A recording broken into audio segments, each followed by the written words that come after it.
بسم الله الرحمن الرحيم قل أعوذ برب الفلق من شر ما خلق ومن شر غاسق إذا وقب ومن شر النفاثات في العقد ومن شر حاسد إذا حسد.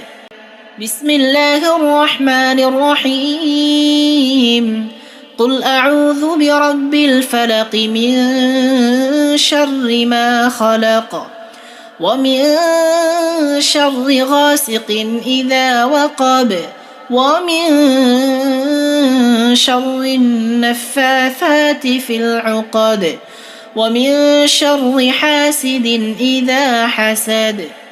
بسم الله الرحمن الرحيم قل أعوذ برب الفلق من شر ما خلق ومن شر غاسق إذا وقب ومن شر النفاثات في العقد ومن شر حاسد إذا حسد.